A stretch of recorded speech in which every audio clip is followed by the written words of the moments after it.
Assalamualaikum Ustaz. Waalaikumsalam. Alhamdulillah Ustaz. Gimana Ustaz, sehat ya? Khair, alhamdulillah. Alhamdulillah. Baik Ustaz, sebagian besar ternyata memang yang hadir yang kajian pekan lalu. Mungkin bisa langsung saja dilanjutkan. Tafadhol Ustaz. Bismillahirrahmanirrahim. Assalamualaikum warahmatullahi wabarakatuh.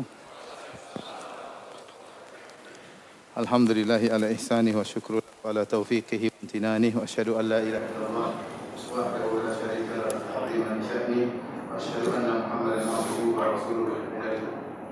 Allahumma shalli alaihi wa ala alihi wa ashabihi wa ikhwani.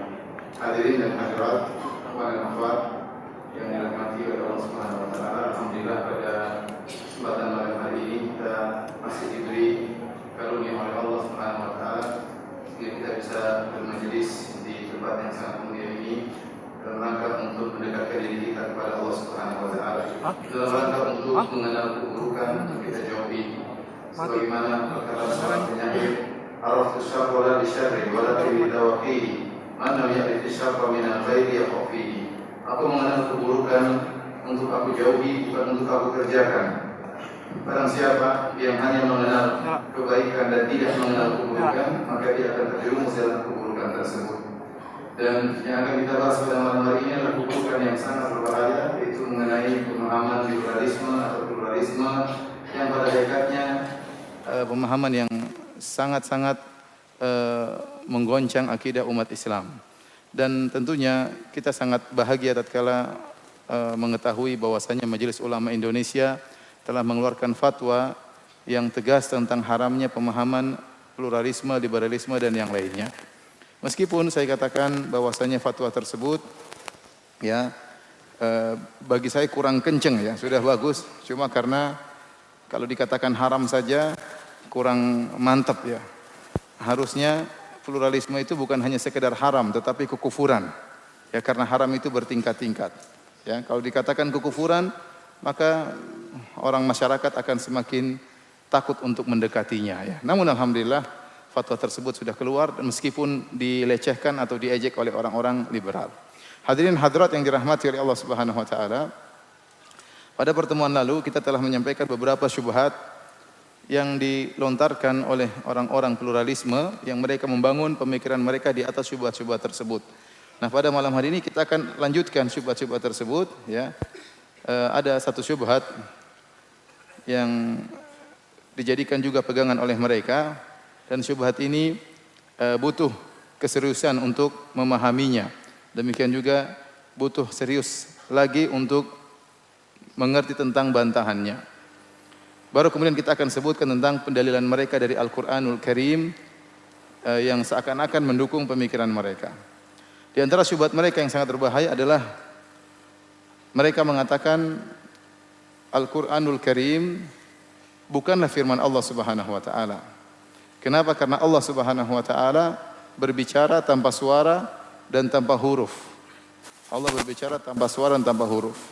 Oleh karenanya sebagian mereka ada yang berkata, siapa bilang Allah itu orang Arab? Allah itu bukan orang Arab. Sungguhnya Allah berbicara tanpa suara dan tanpa huruf. Tidak seperti manusia. Kalau begitu Al-Quran itu apa? Al-Quran itu hanyalah ibarat atau hikayat atau ungkapan ya dari Nabi SAW atau dari malaikat Jibril alaihissalam yang berusaha mengungkapkan apa yang dikehendaki oleh Allah. Pada hakikatnya Allah tidak berbicara dengan bahasa tertentu atau dengan suara yang didengar ya atau dengan huruf-huruf tertentu. Sebenarnya syubhat ini adalah syubhat yang lama yang dicetuskan diantaranya oleh orang-orang Asy'ariyah, ulama Asy'ariyah. Ya, mereka menyatakan Allah tidak bersuara dan berbicara tanpa huruf dan mereka mengatakan Allah punya bahasa namanya bahasa jiwa. Namun para ulama Asy'ariyah tidak berpemikiran seperti orang-orang pluralisme. Ya, tetapi asal syubhat ini diambil oleh orang-orang liberal kemudian dikembangkan. Dan yang benar bahwasanya Rabb kita Allah Subhanahu wa taala berbicara dengan apa yang Dia kehendaki, dengan bahasa yang Dia kehendaki, dengan suara yang didengar. Ya, dan ini akidah ulama ahli sunnah, bahkan ijma ulama. Oleh karenanya Imam Al-Bukhari menulis suatu buku judulnya Khalqu Af'alil Ibad. Dalam buku tersebut dia menjelaskan dalam suatu hadis Rasulullah SAW menjelaskan pada hari kiamat kelak Allah akan berbicara dengan bisautin, ya, dengan suara yasma'u man ba'ud kama yasma'u man qarub. Orang yang jauh dan orang yang dekat dengarnya sama.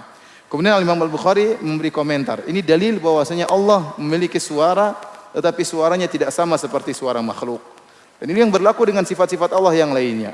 Seperti Allah Subhanahu wa taala ya memiliki penglihatan, makhluk juga punya penglihatan. Tapi penglihatan Allah tanpa batas, berbeda dengan penglihatan makhluk yang penuh keterbatasan. Allah Subhanahu wa taala Maha mendengar. Sementara makhluk memiliki sifat pendengaran namun pendengarannya sangat terbatas, ya. Contohnya Allah Subhanahu wa taala ya bisa berbicara, tapi berbicara Allah tidak sama dengan berbicaranya makhluk, ya. Contohnya saya katakan juga Allah punya wajah. Sebagaimana makhluk punya wajah, tapi wajah Allah tidak sama dengan wajah makhluk. Oleh karenanya dalam hadis-hadis yang mutawatir diriwayatkan lebih dari 20 sahabat bahwasanya di antara nikmat yang paling indah pada hari kiamat kelak adalah melihat wajah Allah Subhanahu wa taala. Ya, Allah Subhanahu wa taala mengatakan lilladzina ahsanul husna wa ziyadah. Bagi orang-orang yang melakukan kebajikan akan dimasukkan ke dalam surga wa ziyadah dan tambahan. Para ulama menafsirkan, para sahabat menafsirkan sebagaimana tafsiran Nabi sallallahu alaihi wasallam bahwasanya tambahan tersebut adalah melihat wajah Allah Subhanahu wa taala. Kata Allah Subhanahu wa taala, wujuhu yauma idzin nadhirah ila rabbiha nadhirah. Ya, pada hari tersebut hari kiamat kelak ada wajah-wajah yang berseri-seri. Kenapa wajah-wajah tersebut berseri-seri? Ila rabbiha nadhirah, karena dia melihat Rabb mereka, karena dia melihat Rabbnya, yaitu Allah Subhanahu wa taala sebagaimana tafsiran Al-Imam Syafi'i dan yang lainnya. Namun jangan terbetik dalam benak kita bahwasanya wajah Allah sama seperti wajah makhluk. Tentunya tidak sama dan tidak boleh sama. Ya, kalau kita menyatakan wajah Allah seperti wajah makhluk, maka inilah kesyirikan. Wajah Allah ya berbeda, bahkan adalah nikmat yang paling top tatkala di surga kelak. Ya, seorang tatkala melihat wajah Allah dia akan merasakan kelezatan yang luar biasa. Masa mau disamakan dengan wajah makhluk, wajah manusia? Ya, mau disamakan dengan wajah ente? Ya, yang kadang-kadang kalau kita lihat mau muntah rasanya. Ya. Bercanda ya, bercanda. Artinya maksud saya, bagaimana orang kemudian menyamakan wajah Allah dengan wajah manusia? Tidak sama. Nah, Allah berbicara dengan suara. Suara Allah tidak sama dengan suara manusia. Ya. Sebagaimana sifat-sifat Allah ada yang mirip dengan secara nama sama. Melihat, mendengar, wajah. Tapi berbeda hakikatnya. Dan ini akidah Ahlussunnah wal Jamaah. Kapan dikatakan syirik, tasbih? Kalau kita mengatakan tangan Allah seperti tangan kita, wajah Allah seperti wajah kita, baru itu namanya syirik. Ya. Baru itu namanya syirik. Adapun kalau kita mengatakan Allah berbeda dengan kita, maka ini adalah tauhid. Taib. Dalil-dalil yang menunjukkan Allah berbicara banyak dalam Al-Quran. Seperti Allah berbicara dengan Nabi Ibrahim, Allah berbicara dengan Nabi Isa, Allah berbicara dengan Nabi Musa. Ya. Kata Allah Subhanahu Wa Taala, "Fastami' lima yuha." Wahai Musa, ya, istami' lima yuha. Dengarkanlah wahyu yang akan disampaikan kepadamu. Dengarkanlah. Berarti didengar atau tidak? Didengar. Kemudian Allah mengatakan, innani anallahu la ilaha illa ant, la ilaha illa ana, fa'budni wa aqimis salata li dzikri, dalam surah Thaha. Kata Allah, dengarkanlah apa yang diwahyukan kepadamu. Maka Nabi Musa pun berusaha mendengar. Kemudian kata Allah, sungguhnya aku adalah Tuhan yang tidak ada yang berhak disembah kecuali aku. Maka dirikanlah salat wahai Musa. Jadi Musa mendengar pembicaraan Allah. Kemudian terjadi dialog. Contoh dalam surah Thaha juga Allah berkata, wa ma tilka biyaminika ya Musa. Wahai Musa, apa yang ada di tangan kananmu? Qala hiya asaya atawakkau 'alaiha wa ahushu biha 'ala ghanami wa liya fiha ma'aribu ukhra. Kata Nabi Musa, ya Allah, sungguhnya tongkatku ini adalah aku gunakan untuk banyak urusan. Di antaranya aku bertelekan di atas tongkat tersebut, aku gunakan untuk menggembalakan kambing, untuk mencari makanan buat kambingku. Waliya fiha ma'aribu ukhra, dan aku punya kepentingan-kepentingan yang lain, keperluan-keperluan yang lain berkaitan dengan tongkatku. Allah berkata lagi, qala alqiha ya Musa, lemparkanlah ya Musa. Ada timbal balik atau tidak? Ada dialog. Ya, ada dialog. Ya. Seperti Nabi Musa berkata, Rabbi arini anzur ilaik. Ya Allah, tampakkanlah dirimu, aku ingin melihat dirimu. Kata Allah, qala lan tarani, kau tidak bisa lihat aku. Terjadi dialog. Ya. Nabi Ibrahim berkata, Rabbi arini kaifa tuhyil mauta. Qala awalam tu'min. Ya Allah, tunjukkanlah bagaimana kau menghidupkan yang mati. Allah bertanya, apa kau tidak beriman? Qala bala walakin liyatma'inna qalbi. Aku beriman ya Allah, tapi aku agar lebih mantap lagi imanku. Terjadi dialog antara Allah dengan para anbiya. Dan kenapa kita mengatakan Allah tidak boleh bersuara? Apa alasannya?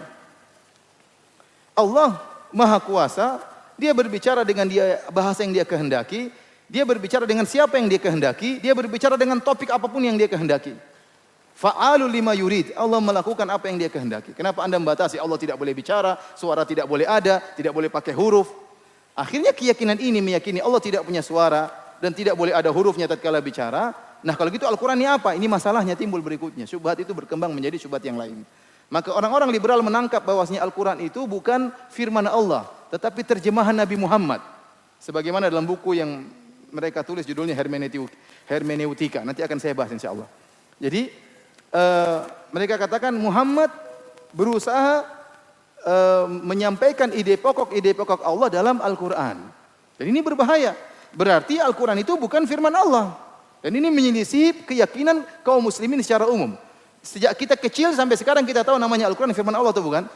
Firman Allah. Makanya Allah tantang orang-orang untuk bisa mendatangkan seperti Al-Quran.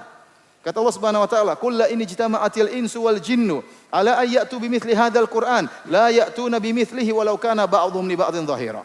Kata Allah, katakanlah seandainya seluruh jin dan manusia bersatu padu untuk mendatangkan seperti Al-Qur'an, mereka tidak bakalan bisa meskipun mereka saling membantu saling bahu-membahu.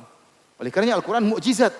Ya, kalau seandainya Al-Qur'an itu bahasanya Muhammad, maka akan bisa ditiru oleh Abu Jahal, bisa ditiru oleh Abu Lahab. Mereka tidak mampu. Karena itu bahasa Allah Subhanahu wa taala.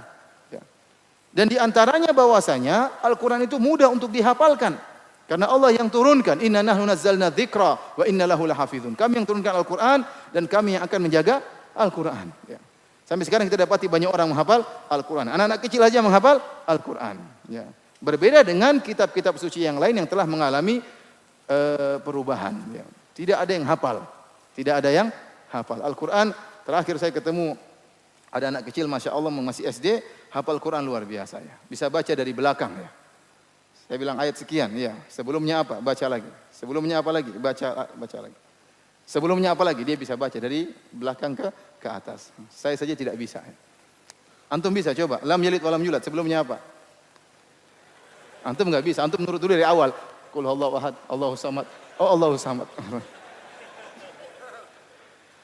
Oleh karenanya ini mukjizat. Adapun orang yang mengatakan Al-Quran adalah perkataan manusia, sama perkataan Al-Walid ibn al-Mughirah. Orang yang dikafirkan oleh Allah dimasukkan dalam neraka Jahannam. Apa kata Al-Walid ibn al-Mughirah? Dia berkata, "In hadza illa qaulul bashar." Al-Quran ini hanya perkataan manusia. Kata Allah, "Sa'uslihi saqar." Aku akan masukkan dia dalam neraka saqar. Kenapa? Gara-gara dia mengatakan Al-Quran perkataan manusia. Kita sudah yakin sejak dulu Al-Quran adalah firman Allah Subhanahu wa taala. Oleh karenanya orang bacanya hendaknya berwudu terlebih dahulu. Bukan perkataan Muhammad. Siapa bilang perkataan Muhammad? Muhammad saja sallallahu alaihi wasallam setiap bulan Ramadan datang malaikat Jibril mengajari Muhammad agar Muhammad tidak lupa, agar semakin kokoh. Ya. Rasulullah SAW saja waktu didiktekan Al-Quran oleh malaikat Jibril, dia menggerakkan lisannya supaya mudah hafal. Bukan karangan dia. Makanya kata Allah, ya apa? La tuharrik bihi lisanaka lita'jala bih. Wahai Muhammad, jangan kau gerakkan lisanmu supaya kau bisa menghafalkannya. Inna alaina jam'ahu wa Qur'ana. Kami akan membuat kau hafal wahai Muhammad. Kalau Al-Qur'an itu perkataan Muhammad, ya buat apa Nabi Muhammad susah-susah untuk apa? Menghafalkannya. Jadi Al-Qur'an itu firman Allah Subhanahu wa taala. Ini tidak kita ragukan. Tatkala seorang mengatakan Allah tidak bisa berbicara tanpa suara dan macam-macamnya, akhirnya Al-Qur'an ini apa? Terjemahan Muhammad terhadap keinginan Allah. Dari sini timbul syubhat, ya. Dari sini timbul syubhat. Ya ikhwan, yang berbicara seperti ini, syubhat ini bukan orang sembarang, doktor, profesor, ya. Liberal-liberal yang rektor, ya subhanallah. Saya hanya tidak ingin menyebutkan namanya. Tapi yang ngomong seperti ini rektor Universitas Islam Indonesia, mungkin paling top di Indonesia, ya. Taib. Apa kata dia? Kalau begitu, ya Muhammad manusia. Dan dia sekarang berusaha untuk menuangkan ide pokok Allah dalam bahasa manusia. Karena menurut dia Al-Quran bukan bahasa apa? Bahasa Allah Subhanahu wa taala, tapi bahasa Muhammad, ya. Bahasa manusia. Dan tatkala Muhammad adalah manusia, waktu dia mentransferkan bahasanya Allah dalam bahasa Arab, dia terpengaruh dengan sifat kemanusiaannya. Pertama, dia manusia. Dan manusia tidak akan bisa mengungkapkan bahasa Allah, tidak mampu. Yang kedua, dia akan terpengaruh dengan kondisi dia tatkala itu. Maka dia akan mengungkapkan dengan bahasa-bahasa yang sesuai dengan zaman dia. Paham? Sesuai dengan zaman dia. Ya. Kemudian Muhammad tidak akan mampu menyampaikan seluruhnya. Karena ilmu Muhammad sangat sedikit dibandingkan dengan ilmu Allah Subhanahu wa taala. Bertumpuk-tumpuk syubhat. Kesimpulannya apa? Kesimpulannya Al-Qur'an yang kita baca ini ya, bisa kita otak-atik dong. Jangan terpaku dengan tekstualnya. Karena tekstualnya tersebut diungkapkan oleh Muhammad karena dia manusia dan berkaitan dengan lingkungan dia tatkala itu di zaman itu. Kemudian ente bilang manhaj salaf, mereka tertawakan. Apa itu manhaj salaf? Apa kalian tidak tahu bahwasanya Muhammad tatkala mengungkapkan berkaitan dengan zaman dia, dan itu bukan bahasa Allah Subhanahu wa taala. Dari sini ya, timbullah metode tafsir mereka yang mereka namakan dengan hermeneutika. Hermeneutika ini metode tafsir yang baru saja muncul, yang tidak dikenal oleh para ahli tafsir sebelumnya. Intinya adalah tafsir kontekstual. Tafsir kontekstual yang tidak terikat dengan tekstual ayat. Kenapa? Karena mereka tidak meyakini tekstual ayat. Mereka tidak meyakini kesucian lafal-lafal ayat. Berbeda dengan kita. Kita meyakini firman Allah Subhanahu wa taala. Kita meyakini kalau ada orang berani mengurangi Al-Qur'an, mengatakan Al-Qur'an boleh dihilangkan kalimat kul, huwallahu ahad, kulnya dihilangkan, kita orang kafir. Al-Qur'an tidak pernah berubah. Dan tidak boleh Anda mengatakan boleh dihilangkan kul, tidak boleh. Karena berarti Anda mengurangi firman Allah yang ada dalam apa? Al-Qur'an. Ya. Tidak boleh. Nah, sementara tatkala mereka tidak mengimani tentang qadasah atau kesucian ayat-ayat Al-Qur'an, akhirnya mereka berani bermain dalam menafsirkan ayat-ayat Al-Qur'an.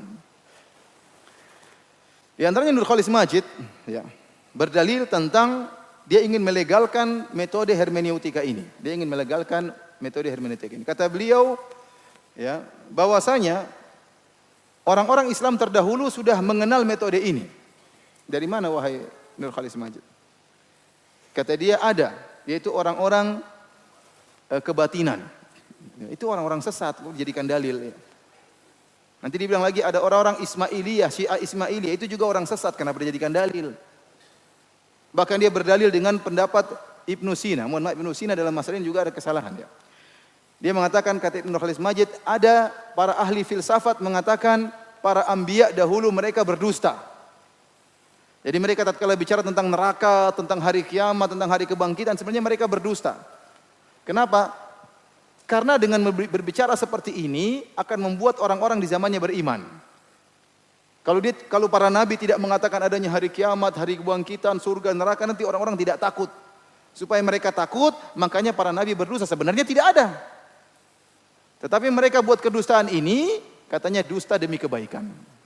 Dusta demi kebaikan. Dan ini namanya teks kontekstual.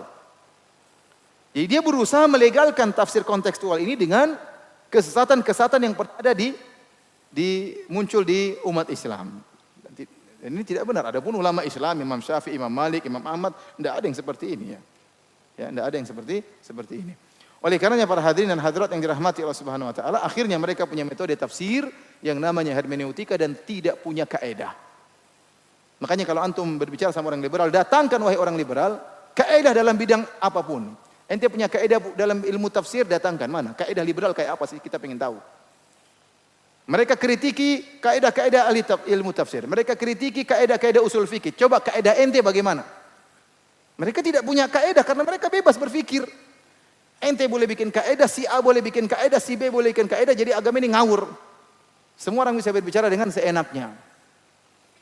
Akhirnya contoh penafsiran yang ngawur seperti penafsirannya, contohnya seperti Muzda Mulia. Profesor Dr. Muzda Mulia yang mengatakan bahwasanya kaum Lut disiksa. Kaum Lut, Nabi Lut alaihissalam disiksa oleh Allah Subhanahu wa taala bukan karena homoseksualnya, tetapi cara mereka berhomoseksual yang membuat mereka disiksa. Kalau benar ini. Ya. Kalau homoseksualnya itu kenapa dilarang? Itu kan dari sananya katanya, jangan dilarang. Ya. Ini dari mana tafsiran seperti ini? Ahli tafsir mana yang pernah ngomong seperti ini? Enggak ada. Ini enggak kita pernah dengar kecuali zaman sekarang ini. Orang bahlul pun yang goblok-goblok dulu enggak ada yang pernah ngomong seperti ini. Sekarang muncul profesor ngomong seperti ini, waliyadzubillah. Dari mana? Dari mana? Ayatnya jelas. Wa Lutan idz qala liqaumihi atatuna al-fahishata ma sabaqakum biha min ahadin minal alamin innakum latatuna ar-rijala syahwatan min dunin nisa. Tatkala Nabi Lut berkata kepada kaumnya, apa kalian melakukan perbuatan-perbuatan keji yang tidak pernah dilakukan oleh orang-orang sebelum kalian. Kalian mendatangi para lelaki dengan syahwat, kalian meninggalkan para wanita. Ini yang bikin mereka diazab. Ayatnya jelas dalam banyak ayat dalam Al-Quran. Kata dia, oh bukan begitu maksudnya. Maksudnya karena waktu cara berhomoseksualnya nggak beres. Ya. Mungkin sambil pukul-pukulan, sambil cabik-cabikan gimana. Adapun homoseksualnya nggak ada masalah katanya. Ngawur menafsirkan Al-Quran. Kenapa? Karena dia punya metode, namanya hermeneutika, metode ngawur juga, tanpa kaedah. Tanpa kaedah. Ya. Ini sangat berbahaya ya. Setelah itu muncul lagi hal-hal yang lain seperti yang kita dengar kemarin, ya, kalau Allah Subhanahu wa taala ya mengharamkan homoseksual, maka tentunya Allah akan mengazab para praktisi homoseksual sebagaimana Allah mengazab apa? Kaum Nabi Lut ya. Jadi di antara mereka ada yang berdalil bahwasanya dengan tidak diazabnya seseorang berarti dihalalkan. Wah, itu bahaya kalau begitu. Betapa banyak perampokan, pembunuhan diazab atau tidak diazab oleh Allah Subhanahu wa taala. Iya atau tidak? Banyak orang berzina, orang diperkosa, yang diperkosa diazab oleh Allah? Jawabannya tidak. Betapa banyak orang korupsi diazab oleh Allah? Jawabannya tidak. Kamu yang ngomong gini, kalau saya penggal kepalamu, saya tidak diazab, berarti halal memenggal kepalamu. Kan enggak juga. Ya. Kenapa bisa berdalil dengan demikian? Subhanallah. Syaitan memberi wahyu kepada mereka. Ya. Syaitan memberi wahyu kepada mereka. Kemudian perkataan mereka juga untuk menghalalkan LGBT, kata mereka, ini kan dari sananya. Ya. Bukan dari sananya. Dalam bahasa kita, laki-laki suka sama laki-laki itu namanya kelainan. Ya. Ya. Itu namanya kelainan. Dan kelainan itu harus diperbaiki. Ya. Harus diperbaiki. Sebagaimana ada seorang ternyata suka dengan hewan, jangan dibilang itu dari sananya, itu kelainan, diperbaiki. Sebagaimana ada seorang mungkin tatkala melakukan berhubungan dengan istrinya, dia bisa puas dengan memukul-mukul istrinya, mungkin istrinya berdarah baru dia bisa senang. Jangan dibilang itu dari sananya, dibiarin aja. Enggak, itu kelainan, diperbaiki. Ya, kenapa Anda mempertahankan kelainan? Ya, akhi, antum bayangkan coba, kalau kita biarkan homoseksual berjalan, laki-laki sama laki-laki, perempuan sama perempuan, akan musnah umat ini. Enggak punya anak, gimana punya anak ya? Ya, semua maslahat hilang. Ya, gara-gara seperti itu ya. Oleh karenanya, ini salah satu contoh dari praktek hermeneutika, akhirnya tafsirnya ngawur. Contoh lagi, ulil absar berkata ya dengan dalih yang sama. Dia mengatakan, apakah Allah orang Arab? Tidak, Allah bukan orang Arab. Allah tidak punya bahasa ya. Oleh karenanya, Al-Qur'an yang turun ya itu bahasa Muhammad, dan bahasa Muhammad itu terikat dengan zamannya dan kondisinya tatkala itu. Maka tidak boleh Anda pindahkan kondisi tersebut ke zaman sekarang. Sehingga dia berkesimpulan, tidak boleh menerapkan lagi hukum hudud di zaman sekarang ini. Karena sudah tidak relevan lagi. Seperti kalau ada orang berzina tidak boleh dicambuk, tidak boleh dirajam. Ada orang pencuri tidak boleh dipotong tangannya. Kalau orang membunuh tidak boleh lagi dibunuh. Ini kan hukum Islam. Ya, hukum Islam. Kata dia tidak relevan lagi. Kenapa? Karena sekarang ada alternatif yang lain. Seperti di penjara, seperti diapain, atau diambil duitnya dan macam-macamnya. Ya, dan macam-macamnya. Itu hanya bisa pas di zaman Muhammad SAW, sangat relevan. Terus kalau zaman sekarang bagaimana? Kata dia, maka Allah menyuruh kita untuk berijtihad, membuat hukum baru yang relevan dengan zaman sekarang ini. Paham ya? Dia bilang itu sudah tidak bisa berlaku lagi, maka zaman sekarang Allah menyuruh kita untuk berijtihad membuat hukum baru yang relevan dengan zaman kita. Seakan-akan dia berkata Muhammad SAW sudah expired. Benar atau tidak? Pernyataannya benar atau tidak? Muhammad sudah expired kan? Sudah, kalau gitu kita yang baru. Taib. Subhanallah, ini bahaya sekali. Ya. Makanya kalau antum bicara sunnah Nabi begini, sudah dia mereka ketawa-ketawa aja. Itu kan zaman dulu. Apa yang dibawa zaman sekarang? Apabila dia bilang kita harus mengikuti para salafus saleh, ikut para sahabat, mereka tertawa-tertawa aja. Ente ini gimana? Masa zaman dulu 1400 tahun mau dibawa pindah zaman sekarang? Ya. Karena mereka menganggap bahwasanya Muhammad sudah expired, sudah selesai. Kalau kita ikuti dia, kita bilang taib, wahai ulil. Sekarang kita dipinta untuk membuat hukum yang baru. Siapa yang berhak untuk berijtihad membuat hukum baru? Anda apa saya? Atau dia? Atau mereka? Atau kami? Atau kita? Siapa yang berhak membuat hukum yang baru? Apakah otak Anda lebih encer daripada otak saya? Apakah Anda bisa lebih melihat masalah daripada saya? Akhirnya apa? Al-Quran buat apa? Nggak ada fungsinya. Kalau setiap orang boleh bikin hukum baru, apa fungsi Al-Quran? Buang aja, simpan. Konsekuensinya sangat berbahaya. Dan ini yang didengung-dengungkan oleh ulil absar dalam buku-bukunya. Ya. Kata dia sudah tidak bisa relevan sekali dan tidak boleh diterapkan. Makanya mereka sangat membenci kalau ada orang berbicara tentang mendirikan syariat Islam. Mereka sangat benci karena menurut mereka tidak bisa diterapkan sekarang. Itu zaman Muhammad, sekarang kita bikin hukum yang sesuai dengan zaman kita. Intinya Al-Quran dan hadis dibuang aja, nggak perlu. Kata mereka kita hanya ambil ide pokok. Al-Quran itu ide pokoknya apa? Keadilan, kesamaan, kemanusiaan, dan macam-macamnya. Nah, kita ambil ide pokok tersebut, kita terjemahkan dengan bahasa kita, dengan hukum kita di zaman sekarang ini. Tidak perlu kita terikat dengan tekstual Al-Quran, apalagi tekstual apa? Hadis. Bahaya atau tidak, ikhwan? Bahaya. Contoh lagi penafsiran yang lain dari ulil absar. Dia mengatakan apa? Dia tidak bisa terima tatkala Allah sebutkan tentang kisah-kisah para nabi. Allah mengirim Nabi Nuh alaihissalam, Nabi Nuh berdakwah, kemudian kaumnya tidak bisa terima, maka Nabi Nuh berdoa, Allah turunkan hujan tenggelamkan mereka. Allah kirim lagi misalnya Nabi Saleh kepada kaum Samud, didakwahi, tidak mau, tetap aja syirik, Allah kirimkan azab. Allah kirim Nabi Hud kepada kaum Ad, kemudian didakwahi, tidak mau nurut, berdoa kepada Allah turun azab kepada mereka. Kata dia, ini Tuhan kayak apa seperti ini? Kata dia. Sehingga dia punya keyakinan bahwasanya cerita-cerita ada dalam Al-Quran itu semuanya tidak benar. Ya, tidak benar. Sehingga dia punya makalah judulnya Al-Quran dan Spider-Man. Kenapa dia ingin menyampaikan bahwasanya Al-Quran itu seperti cerita Spider-Man. Ibarat seorang ibu ingin mengajarkan kejujuran kepada anaknya, maka dia cerita tentang kisah kancil dan buaya misalnya. Atau mengajarkan kepintaran, maka dia buat cerita kancil dan buaya. Padahal cerita tersebut tidak pernah terjadi. Nah, kira-kira demikian kata dia, Allah ingin mengajarkan suatu nilai-nilai dan norma-norma, sehingga Allah buat cerita tentang kisah Nabi Nuh yang sebenarnya tidak pernah terjadi. Kisah Nabi Saleh yang sebenarnya tidak pernah terjadi, kisah Nabi Hud yang tidak pernah terjadi. Ini kekufuran. Mendustakan kisah-kisah dalam Al-Quran. Apa bedanya dengan perkataan orang-orang kafir tatkala Nabi bercerita tentang kisah-kisah, kata mereka asatirul awwalin, hanyalah dongeng orang-orang terdahulu. Persis seperti perkataan ulil absar. Al-Quran hanyalah dongeng-dongeng orang-orang terdahulu, tidak benar.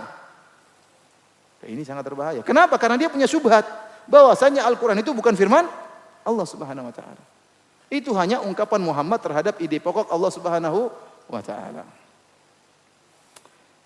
Dari sini kita tahu ya bagaimana syubhat mereka bertumpuk-tumpuk, maka wajar jika kemudian mereka punya fatwa yang aneh-aneh. Mau bilang jilbab tidak wajib, silakan. Mau bilang homoseksual boleh, silakan. Mau bilang riba boleh, silakan. Mau bilang zina juga boleh, apa urusannya ya terserah ya.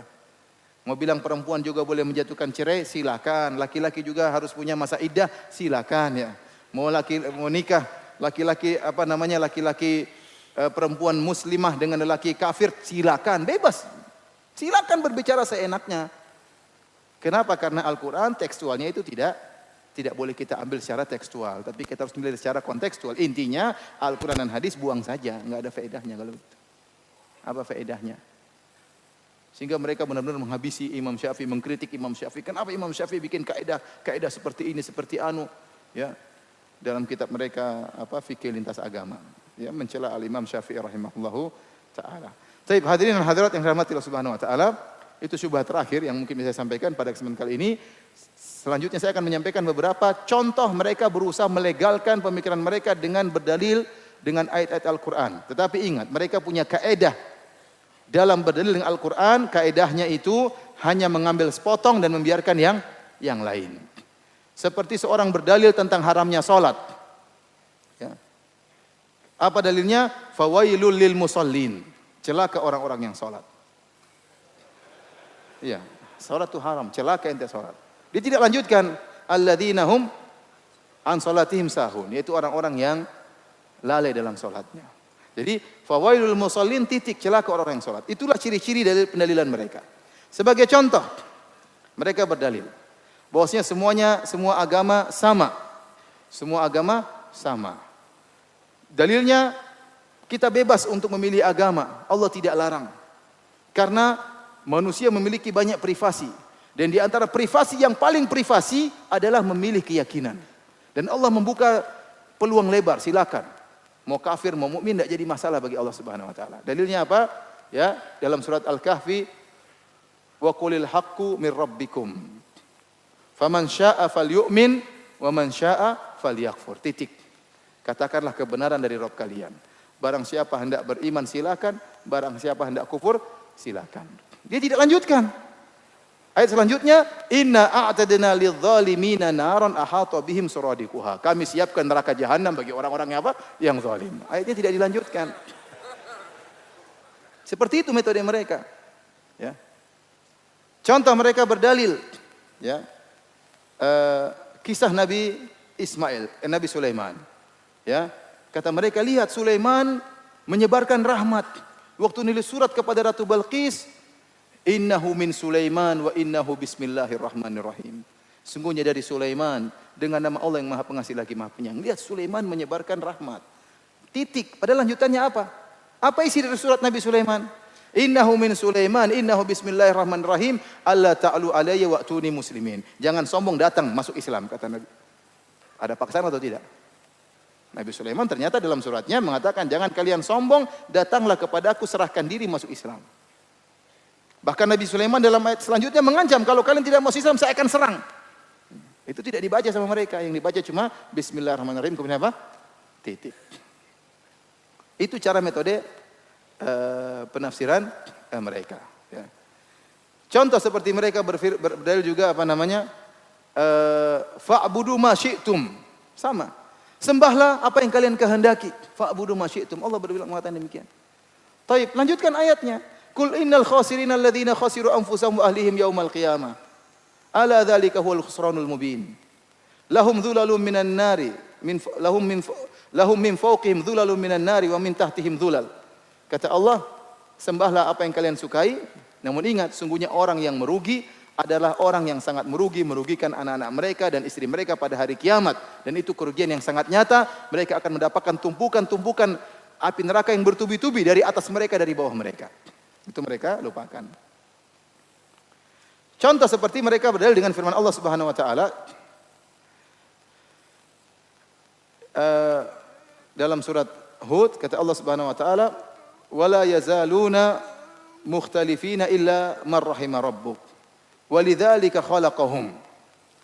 Allah berfirman, dan senantiasa mereka berselisih kecuali yang dirahmati oleh Allah Subhanahu wa taala. Dan karena itulah Allah menciptakan mereka. Kata mereka, berarti Allah memang menghendaki perselisihan. Kenapa kamu paksakan harus bersatu? Secara zahir kelihatannya benar. Tapi para ulama telah menjelaskan, maksud Allah menjelaskan tentang yang perkara yang sudah Allah takdirkan. Bahwasanya memang benar Allah takdirkan ada iblis. Allah takdirkan ada Fir'aun. Tetapi apakah kemudian kita biarkan Fir'aun merajalela? Tidak, Allah kirim Nabi Musa untuk apa? Mendakwahi apa? Fir'aun. Tetapi Fir'aun mati kafir, itu sudah ditakdirkan oleh Allah Subhanahu wa taala. Sama, tatkala Allah mentakdirkan ternyata ada yang beriman, ada yang kafir, sudah sesuai dengan takdir Allah. Tetapi bukan berarti itu pembenaran. Bukan berarti kafir itu boleh bebas. Makanya ayat tersebut kalau dilanjutkan, ya, wala yazaluna mukhtalifina illa man rahima rabbuk. Kemudian kata Allah, walidzalika khalaqahum wa tammat kalimatu rabbika la amla anna jahannama minal jinnati wal insi ajmain. Ya. Kata Allah Subhanahu wa taala, dan kami sungguh akan memenuhi neraka jahanam dengan manusia dan jin yang kafir kepada Allah Subhanahu wa taala.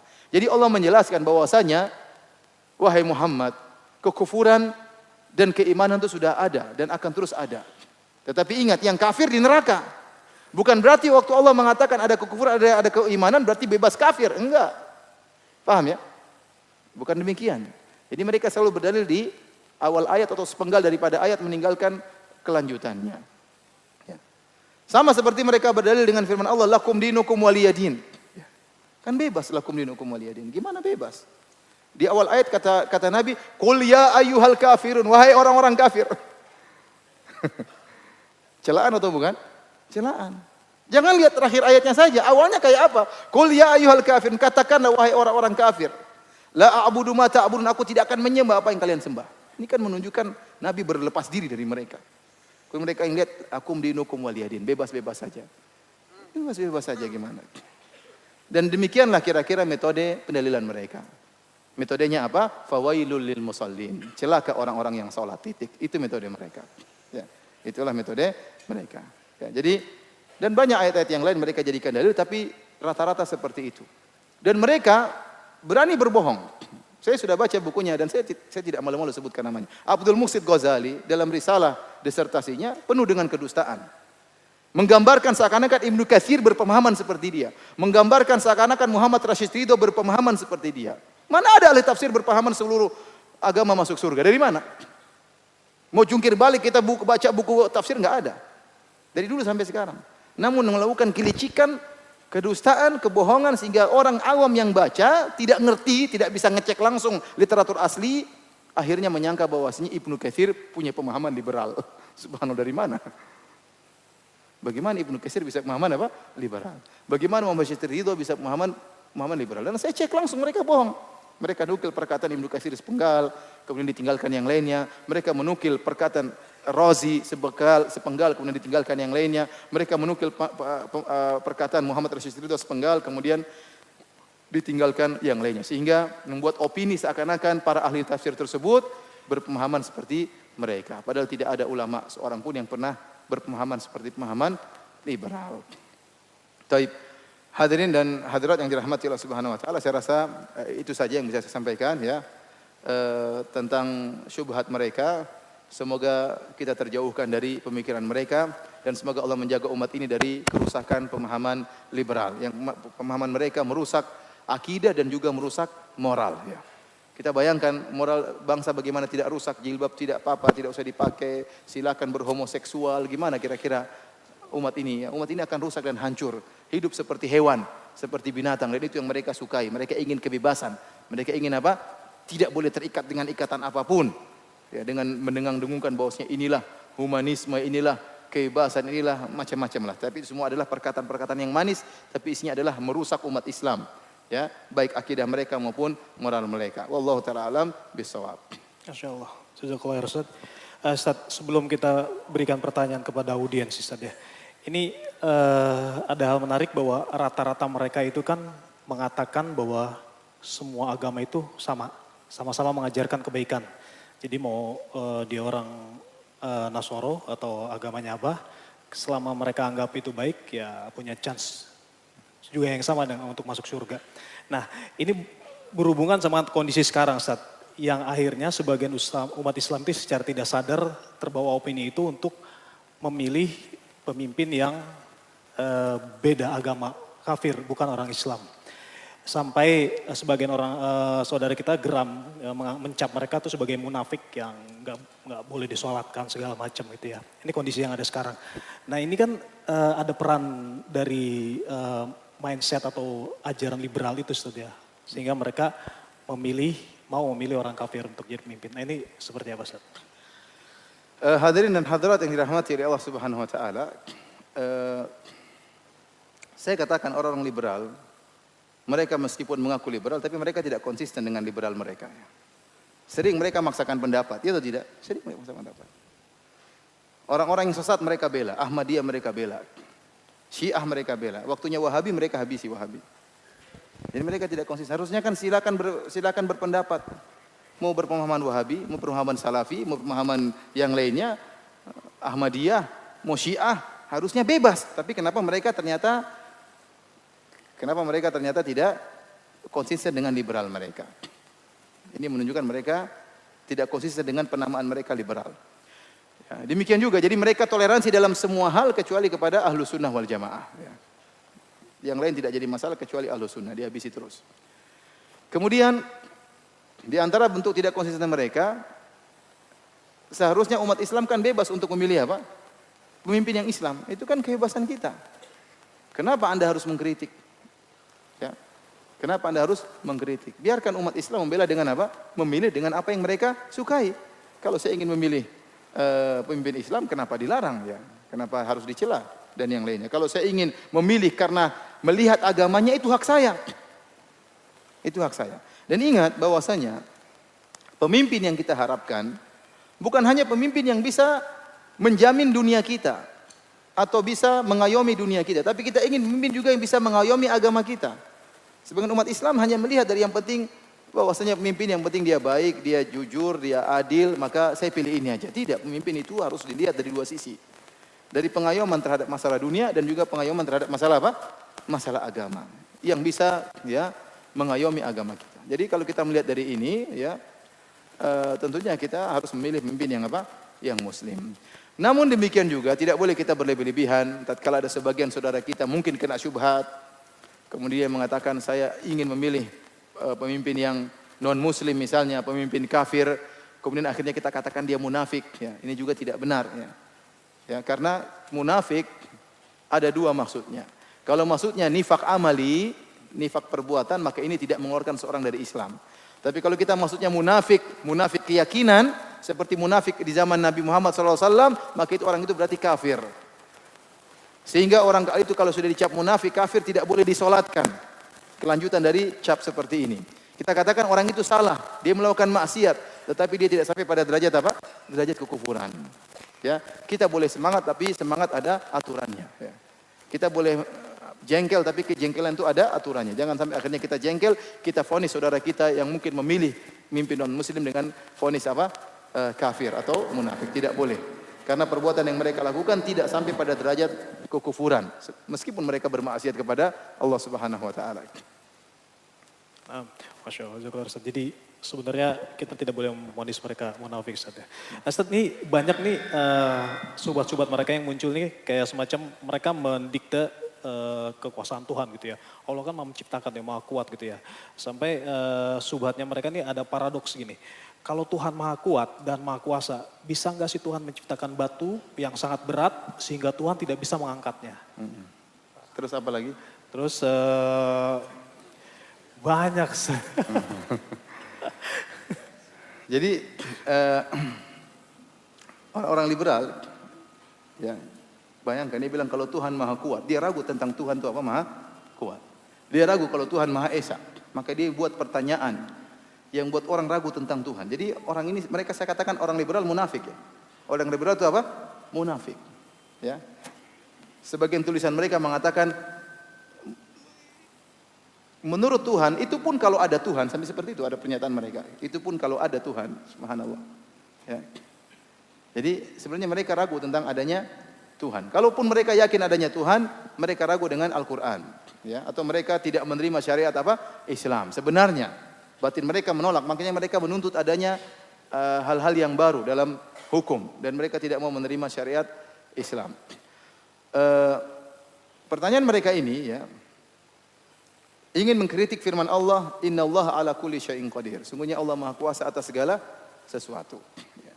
Para ulama telah menjelaskan, di antaranya Syekhul Islam Ibnu Taimiyah rahimahullah, bahwasanya sesuatu yang Allah Maha Kuasa itu bukan perkara yang kontradiktif. Ya. Contoh, seperti pertanyaan tadi atau pertanyaan yang lain, seperti bisakah Tuhan menciptakan Tuhan misalnya, yang semisalnya. Ini pertanyaan keliru karena kalau sesuatu diciptakan dia bukan Tuhan. Paham? Apakah Tuhan bisa menciptakan Tuhan? Ini pertanyaan sudah salah. Karena namanya kalau diciptakan bukan lagi Tuhan tapi apa? Makhluk. Sama seperti orang bertanya, bisakah kamu turun ke atas? Ya kira-kira begitu. Aha. Bisa atau tidak? Ya nggak bisa. Namanya turun ke bawah. Bisakah kamu naik ke bawah? Ya sama, nggak bisa.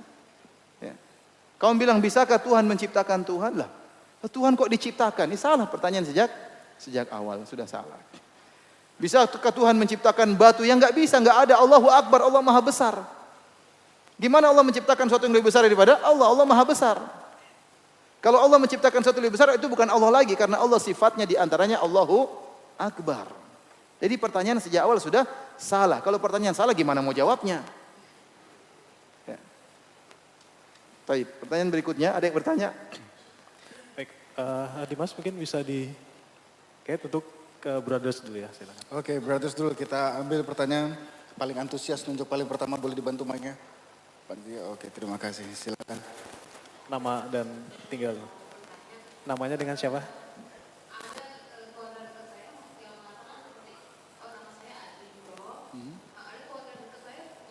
Seperti ini, boleh aja memilih pemimpin yang kafir katakanlah Ahok dan seperti itu.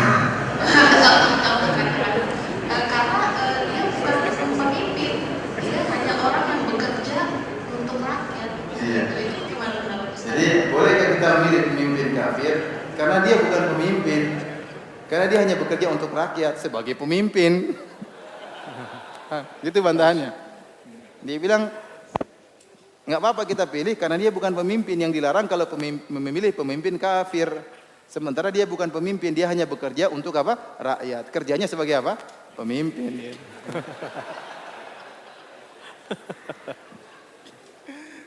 Gimana? Mas Adi cukup jelas jawabannya? Alhamdulillah. Oke, sisters siap-siap. Sudah ada yang mau bertanya? Panitia boleh dibantu? Belum ada? Kita ke brothers dulu kita ya. Sister Said mungkin langsung. Apa sudah siap panitia? Waalaikumsalam warahmatullahi wabarakatuh. Silakan nama dan usul. Ya, nama saya Aulia. Saya mau tanya Pak Ustadz, saya kan baru belajar, terus sedang banyak mengikuti beberapa kajian. Kemudian di kajian-kajian yang saya ikuti itu kan apa ya, ajarannya bukan ajarannya apa ya, biasanya berbeda-beda. Ada yang saya ikutin tuh dia bilangnya aliran itu jamaah Islam, Ahlus Sunnah wal Jamaah. Tapi kok sering mengadakan kayak namanya maulidan gitu yang pakai rebana, terus hampir kayak setiap minggu. Saya maksudnya sementara yang lain bilang maulidan itu apa, ada yang itu budaya gitu atau kebiasaan. Nah, saya jadi bingung gitu, gimana sih kita mengikuti kajian yang benar itu yang seperti apa gitu. Pegang dulu banyak. Ini meskipun keluar daripada topik ya, tapi sebenarnya Islam itu mudah ya. Kalau ingin Islam yang benar, Islam yang murni, tinggal kita lihat apakah Rasulullah SAW mengerjakannya, para sahabat mengerjakannya. Kalau ada dalilnya kita ikuti, kalau nggak ada dalilnya mending kita tinggalkan. Saya sering punya moto bahwasanya kalau urusan agama kerjakanlah yang pasti-pasti aja. Jangan spekulasi. Kalau urusan dunia, silakan spekulasi, nggak jadi masalah. Nah, dalam syariat Islam, perkara-perkara yang pasti yang disepakati oleh para ulama sangat banyak. Contoh, kita membuka kitab Riyadhus Shalihin. Bab-bab dalam Riyadhus Shalihin, banyak sekali bab-babnya. Bab tentang sabar, bab tentang berbakti kepada orang tua, taat kepada suami, kepada tetangga, sedekah, sholat malam, puasa sunnah, puasa Senin Kemis, puasa Daud. Itu yang jelas-jelas saja kalau kita kerjakan sampai mati pun tidak akan selesai. Nah, kalau yang jelas-jelas saja tidak bisa kita kerjakan semuanya, maka saya rasa apapun perkaranya, kalau suatu yang tidak jelas atau yang tidak ada dalilnya, maka sebaiknya kita tinggalkan ya. Jadi saya berbicara secara umum, apapun perkaranya ya, ada ritual apapun, maka lihat dalilnya. Tanya, kalau ada dalilnya ikuti apapun ritual tersebut. Kalau tidak ada dalilnya maka sebaiknya kita tinggalkan. Karena Rasulullah SAW bersabda, wa khairul huda huda Muhammadin sallallahu alaihi wasallam. Sebaik-baik petunjuk Rasulullah SAW. Kalau Rasulullah SAW tidak kerjakan, maka tidak perlu kita kerjakan. Contoh, ada seorang mengajarkan kita ritual tertentu. Contoh saya sebutkan contoh seperti ada orang sholat 2 rakaat setelah sa'i. Ini saya sering lihat orang Indonesia. Disunahkan setelah tawaf sholat 2 rakaat. Setelah sa'i cukur rambut selesai. Tidak ada 2 rakaat setelah apa? Sa'i. Sebagian orang sholat 2 rakaat setelah sa'i. Kita katakan ini tidak dicontohkan oleh Nabi SAW. Karena kalau Anda mengatakan ini dianjurkan 2 rakaat setelah sa'i, seakan-akan umrohnya Nabi dulu kurang mantap, kurang lengkap. Maka Anda melengkapi dengan 2 rakaat setelah apa? Sa'i. Ya. Sementara para sahabat semuanya tatkala umroh tidak ada mereka mengerjakan 2 rakaat setelah sa'i. Ustaz, sholatkan baik, iya baik, tetapi Anda seakan-akan melengkapi ritualnya Nabi SAW. Nanti kalau kita bolehkan Anda sholat 2 rakaat setelah sa'i, nanti ada yang punya ide lagi, 2 rakaat kurang, bagaimana kalau 4 rakaat setelah sa'i? Akhirnya kita bagaimana? Kenapa Anda melarang? Jawabannya karena Nabi tidak mengerjakannya. Ingat perkataan Imam Malik rahimahullahu ta'ala. Faman lam yakun yauma idin dinan falan yakunal yauma dina. Kata Imam Malik, apa yang di zaman Nabi bukan agama, zaman sekarang juga bukan agama. Ini kaidah Imam Malik. Apa yang di zaman Nabi bukan agama, zaman sekarang juga bukan agama. Bagaimana suatu perkara di zaman Nabi bukan agama, kok sekarang jadi agama? Akhirnya orang berani membuat ritual sholat ini, ritual sholat anu, ya. Sampai saya ditanya waktu itu, Ustadz bagaimana hukum sholat birrul walidain? Saya bilang saya baru dengar. Ya. Kalau sholat duha ada, sholat tahajud ada, sholat birrul walidain saya baru dengar. Nah, Anda kalau mau berbakti sama orang tua silakan, tapi jangan bikin sholat namanya sholat apa? Sholat birrul walidain. Nanti lama-lama ada yang bikin sholat poligami. Maka tidak perlu kita buat ritual yang baru. Dan ingat ibu-ibu yang dirahmati Allah Subhanahu wa taala, ada perkara-perkara yang ternyata diperselisihkan oleh para ulama. Ya, kalau ternyata itu memang benar-benar diperselisihkan oleh para ulama, masing-masing merasa punya dalil, satu mengatakan boleh, satu mengatakan tidak boleh, satu mengatakan haram, satu mengatakan tidak halal, satu mengatakan disyariatkan, satu mengatakan tidak disyariatkan, maka kalau memang masing-masing punya dalil, kita teliti dalam buku literatur yang klasik kita dapati itu sudah khilaf, maka hendaknya kita berlapang dada. Contoh seperti kunut subuh, ya banyak perkara-perkara khilaf di kalangan para ulama. Kunut subuh, apakah bismillah dijaharkan atau tidak? Ini semua dalam ranah-ranah khilaf, maka hendaknya kita berlapang dada. Ya, wallahu alam bisawab. Oke, cukup jelas, Aulia? Oke. Kalau bisa yang berkaitan dengan topik ya. Oke, terima kasih. Berkaitan sama materi ya, berkaitan sama tema liberal ya, silakan. Brothers. Buat brothers, yang jauh dulu deh sekarang. Boleh dibantu oper ke sana?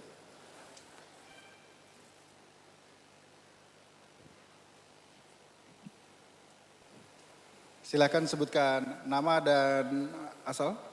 Tinggal. Waalaikumsalam. Saya Nafa dari Bekasi. Sekarang ada opini seperti ini, jangan terlalu fanatik, jangan terlalu konservatif lah dengan agama atau dengan keyakinan. Jadilah Islam yang moderat, jadilah Islam yang pertengahan, jadilah Islam yang wasat mungkin kalau bahasa agamanya. Nah, seperti apa sih Islam yang wasat, Islam yang pertengahan itu? Apakah itu bertentangan dengan Islam yang kafah? Mohon nasihatnya. Jazakallahu khair. Assalamualaikum warahmatullahi wabarakatuh. Waalaikumsalam warahmatullahi wabarakatuh. Jazakumullah khair. Pegang dulu mic-nya. Oke. Islam, semakin orang menjalankan syariat Islam, maka dia semakin wasat. Karena seluruh syariat Islam itu wasat. Seluruh syariat Islam itu tengah. Kapan tatkala muncul kemiringan, itu karena dia tidak menjalankan dengan benar. Contoh sederhana. Tatkala Salman Al-Farisi mengunjungi Abu Darda. Dia tidak mendapati Abu Darda lagi di rumah. Ternyata Ummu Darda mutabadzilah, menemui Salman dalam kondisi bajunya agak semerawut. Dan ini tidak wajar bagaimana seorang istri pakainya semerawut sementara suaminya nanti akan segera datang. Maka Salman bertanya, "Mana Abu Darda?" Istrinya mengatakan, Ummu Darda, "Akhuka laisa lahu hajatun ila dunya." Saudaramu Abu Darda tidak butuh dengan dunia. Makanya buat apa saya berias diri sementara suami saya tidak perhatian sama saya. Gampangannya seperti itu. Maka Salman merasa ada masalah. Maka dia pun tidak pulang dari rumah Abu Darda, dia tunggu Abu Darda datang. Abu Darda waktu datang, kemudian menghidangkan makanan buat Salman. Kata Abu Darda, silakan makan. Kata Salman, kau juga makan. Kata Abu Darda, saya sedang puasa. Subhanallah ya. Dia begitu berlezat-lezat dalam beribadah. Sampai istrinya ditinggalkan, begitu semangat sholat malam, begitu semangat puasa. Kata Salman, saya tidak akan makan sampai kau berbuka. Dipaksa oleh Salman. Akhirnya Abu Darda terpaksa berbuka puasa. Makanlah bersama Salman. Salman tidak pulang, tidur lagi bersama Abu Darda. Baru awal malam pertama, Abu Darda ingin bangun sholat malam. Kata Salman, belum waktunya, tidur dulu. Kemudian malam berikutnya, tengah malam bangun ingin sholat malam. Kata Salman, belum waktunya, tidur dulu. Tatkala sudah sepertiga malam yang terakhir, baru mereka sholat bersama sholat malam. Setelah itu saatnya Salman beri nasihat. Setelah dia mengetahui bagaimana kondisi saudaranya Abu Darda yang ternyata berlebih-lebihan dalam beribadah dengan mengorbankan kewajiban yang lain, maka Salman mengingatkan, "Inna li rabbika 'alaika haqqan." Wahai Abu Darda, sungguhnya Rabbmu punya hak. Wa li jasadika 'alaika haqqan, jasadmu punya hak untuk istirahat. Wa li ahlika 'alaika haqqan, istrimu punya hak untuk kau sayangi, untuk kau gauli, anak-anakmu punya hak. Wa li zawrika 'alaika haqqan, tamumu juga punya hak. Fa'ati kulli dzi haqqin haqqa, berikanlah masing-masing haknya. Abu Darda pergi kepada Nabi SAW cerita apa yang terjadi antara dia dengan Salman. Dan dia menyampaikan perkataan Salman tadi. Kata Rasulullah SAW, "Shadaqa Salman," benar Salman. Ini menjelaskan kepada kita bahwasanya agama itu bukan dengan selera kita. Karena kalau kita beragama dengan selera kita, maka akan terjadi ketimpangan yang dianggap ekstrim, dianggap fanatik berlebih-lebihan. Padahal bukan begitu fanatik yang benar. Nah, kalau seorang berlebih-lebihan sholat malam terus, kemudian puasa sunnah terus, ya kapan istrinya mau sentuh misalnya. Ya. Ada seorang baca Quran banyak dalil, ini baca Quran terus di masjid nggak pernah pulang. Seandainya gimana? Istrinya gimana? Kapan cari nafkahnya? Maka kata orang jangan terlalu fanatik, padahal itu fanatik yang keliru. Kalau fanatik yang benar kita berikan masing-masing apa? Porsinya. Padahal Abu Darda berlezat-lezat dalam puasanya, berlezat-lezat dalam sholat malamnya, tetapi tatkala ada berlebih-lebihan dalam suatu sehingga ada kewajiban yang terbengkalai. Ya. Jadi barang siapa yang mengerjakan seperti sunnahnya Nabi SAW, fanatik terhadap sunnah Nabi. Nabi bagaimana? Sholat malam ya sholat malam. Menggauli istri. Waktu jihad bawa istrinya. Dibawa istrinya bersafar. Oleh Nabi SAW. Setiap hari dia datangi istrinya setiap sore. Istrinya 9 didatangi seluruhnya. Ya. Bagaimana dengan sahabatnya? Ya, bagaimana dengan yang lainnya? Maka dia akan tahu bahwasanya agama semakin fanatik maka dia semakin adil. Ya, semakin adil. Dan dalam masalah agama memang kita harus fanatik. Fanatik itu berarti berpegang teguh. Yang tidak boleh ekstrim berlebih-lebihan sehingga menyalahi aturan. Ekstrim berlebihan menyalahi apa? Aturan. Adapun kita fanatik memegang teguh agama kita dengan pegangan yang benar maka itu dituntut. Makanya dalam urusan syariat, dalam urusan akhirat Allah suruh bersegera. Tidak ada kata Allah pelan-pelan, tidak ada. Lihat dalam Al-Quran, fastabiqul khairat, berlomba-lombalah dalam apa? Kebaikan. Kemudian Allah mengatakan wasari'u, bersegeralah. Suruh berlomba, suruh bersegera. Kemudian setelah Allah menyebutkan nikmat surga kata Allah wa fi dzalika falyatanafasil mutanafisun. Untuk urusan surga bersainglah kata Allah Subhanahu wa taala. Kita disuruh fanatik, suruh cepat-cepat. Karena ada kesalahan dalam menjalankan agama, ya, sehingga muncul sikap-sikap ekstrim, maka timbullah pernyataan dari sebagian masyarakat, kamu beragama jangan fanatik ya. Padahal fanatik itu yang benar. Ya. Atau mungkin seorang ya tatkala agama tidak sesuai dengan hawa nafsunya, dia mengatakan jangan fanatik, kita yang biasa-biasa aja. Kalau Anda Islamnya biasa-biasa, kalaupun masuk surga, surganya biasa-biasa. Jadi kalau Anda Islamnya fanatik, surganya juga insya Allah lebih apa? Lebih tinggi. Ya. Jadi fanatik tetap dituntut, kita diharapkan untuk fanatik, tapi fanatik yang benar. Fanatik dengan menjalankan agama sesuai dengan porsinya. Kapan satu porsi kita berlebih-lebihan, akan ada porsi agama yang dikorbankan. Jadi itu tidak diinginkan dalam syariat. Jazakallah khair. Cukup jelas Alhamdulillah. Oke, kita satu pertanyaan terakhir untuk Akhwat. Awat ya. Sudah siap? Pertanyaan yang berhubungan dengan materi, dengan tema. Iya, mohon sesuai Silakan. materi pertanyaan. Assalamualaikum warahmatullahi wabarakatuh. Nama saya Anissa dari Tangerang. Ustaz mau tanya, bagaimana tanggapan terbaik apabila lawan bicara kita menyampaikan pernyataan atau diskusi terkait pemikiran liberal agar orang tersebut kembali ke jalan yang benar? Ulangi, Mbak, gimana? Bagaimana tanggapan terbaik apabila lawan bicara kita menyampaikan pernyataan terkait pemikiran liberal agar orang tersebut kembali ke jalan yang benar? Jadi kita berhadapan dengan orang yang punya pemahaman liberal. Ya. Itu memang agak susah ya. Ya. Antum bayangkan, coba ya saya ngomong sama, contoh ada orang liberal depan saya. Ya antum harus, ini kan Al-Quran. Oh Al-Quran itu kan tekstualnya nggak begitu, kan itu cuma bahasa Muhammad. Tapi hadisnya, oh itu juga kan sudah expired. Gimana kita mau nyampaikan? Gimana kita nyampaikan? Susah. Ya. Subhatnya bertumpuk-tumpuk. Itu Allah kisahkan tentang Nabi Nuh, oh itu kisah dongeng, tidak benar. Repot, gimana mau nyambung? Susah. Tapi namanya hidayah di tangan Allah Subhanahu wa taala. Saya tahu ada orang liberal dapat hidayah. Ya. Makanya kalau kita berhadapan dengan orang liberal, mending kita doain aja lah. Semoga kamu dapat hidayah. Nanti dia kalah debat, itu kan menurut kamu. Kamu jangan monopoli kebenaran, ya sudah repot. Tapi alhamdulillah, kebanyakan orang bukan liberal asli. Cuma simpatisan dengan liberal. Nah orang-orang yang simpatisan liberal itu mudah untuk kita dakwahi. Ya kita sebutkan dalil. Intinya kita harus belajar. Karena Anda kalau berhadapan orang liberal harus pintar. Kalau Anda nggak pintar, Anda jadi liberal nanti bahaya. Ya. Makanya saya katakan lebih baik kita doain. Ya. Nah, kalau sudah ketemu liberal asli memang susah. Ya. Bayangkan mereka bebas mereka berpendapat. Saya lihat di YouTube anak muda mahasiswa kemudian bikin tulisan area bebas Tuhan. Subhanallah, apa maksudnya area bebas Tuhan? Area bebas Tuhan penuh iblis mungkin maksudnya, penuh iblis. Kemudian mereka berzikir anjing hu akbar, waliyadzubillah anjing hu akbar, subhanallah. Kalau kita bilang anjing bapakmu gimana? Anjing hu akbar. Ya, dengan nanti dia bilang, oh maksud saya begini, maksud saya bebas berpendapat. Waliyadzubillah. Jadi itulah kenyataannya. Jadi maksud saya, kalau kita dengan orang liberal, mending kita doain.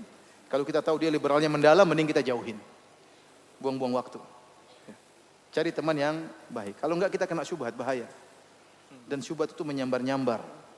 Tiba-tiba masuk, saya katakan tadi, pemikiran mereka itu bukan pemikiran sembarangan. Terstruktur atau tidak? Terstruktur. Dari pertemuan kemarin sampai pertemuan sekarang, pemikiran mereka terstruktur. Nah kalau orang tidak ngerti bisa kena. Makanya saya katakan liberal ini bisa masuk sama orang yang pinter tapi tidak punya landasan agama yang kuat. Tapi kalau sama mbah-mbah di kampung nggak bisa masuk, nggak bisa terima. Aneh kata mereka, aneh. Fitrahnya menolak. Tapi anak muda yang disampaikan terus, oh iya benar ya, tidak punya landasan agama yang benar, akhirnya mudah terpukau dengan pola pembicaraan mereka.